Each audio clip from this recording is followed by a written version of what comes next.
It's always really nice when a series will sum up the character pretty much like in a single sentence. I mean, not entirely, but there was a line in this chapter that obviously like gave a legit like one whole big plus onto like Izumo's character and everything that she's dealt with, as well as kind of her role in the story and stuff. You kind of got something about her that is it just kind of like ties to everything. So during this whole bit, there is like obviously the game that's going on between Spring and Izumo. She's setting it up, and he's like, "Okay, we'll pick the item out of the out of this like chest, and then we'll play with that." And uh, she's like touching all these things, and like apparently she's getting like the memory from them, and kind of like the past of each of these objects, getting a lot of information just really fast, as it's all kind of just like flowing into her body and to her brain.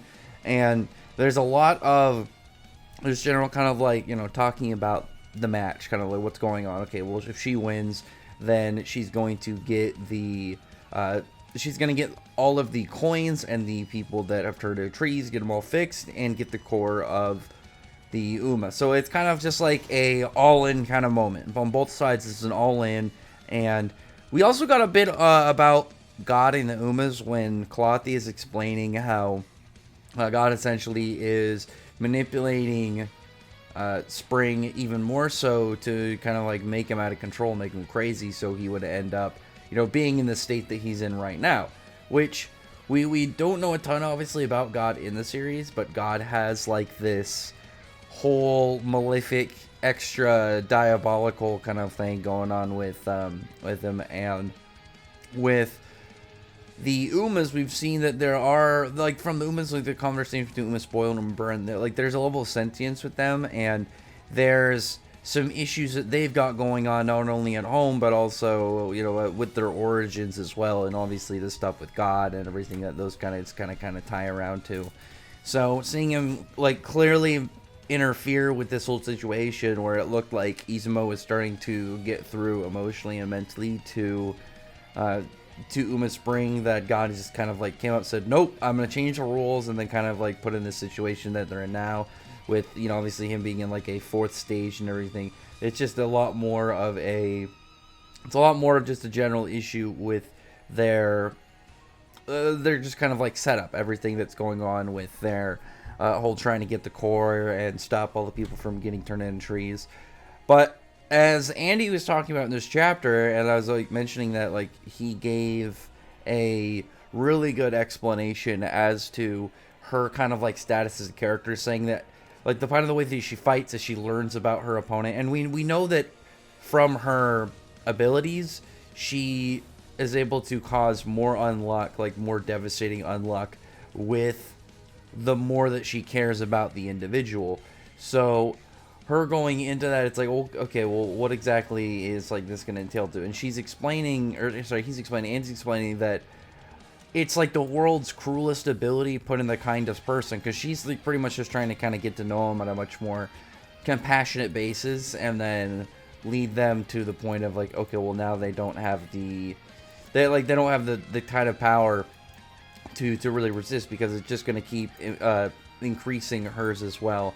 So it's an interesting matchup. Like I didn't actually have a ton to say about the chapter itself, because there was really just kind of a couple of key things about the matchup, about how they're going to be, okay, well, we've got these like trinkets that you have to like kind of pick out, and that's going to be like depending on like where the game goes, and like where the game goes is obviously instead to fade out and things are going. I see a bunch of flashback with not Izumo, but Uma Spring, and he's kind of just running around doing things. There was a part with the with like a Shogun guy. I can't remember. I don't think that's like any of the other Umas. It kind of looks like Burn, but I can't tell. But it kind of looks like that one dude who's inside of the Union, and he's just like that dude in armor that we don't really see much of. I can't tell if that's supposed to be him or Uma Burn or something. Well, we do know the past of Spring. It seemed like he was kind of like discriminated against a lot, and a lot of people were kind of very cruel to him, and he just seemed to get a little bit more kind of malicious as time was going on because of that. But because of the way the Izumo works, she's able to internalize that, and she's going to end up working that in her favor for taking him down, and for kind of like flipping the switch and getting him into more of a position to actually win. Because during all this, like, he's kind of just going about his stuff, talking about how, like, you know, the spring winds and, you know, everything about like misfortune and unluck and luck, and we're getting this stuff from Clothy and the stuff from him, and he's like saying that, you know, the humans and Umas aren't compatible, but Izumo doesn't believe that. And she's had some flashbacks, remembering her own life and her own childhood. I think that kind of that isolated aspect kind of ties well with Uma Spring, that she's going to be able to kind of really vibe well with him. And again, you know, if they're vibing strong enough, that's going to lead to her being able to properly defeat him.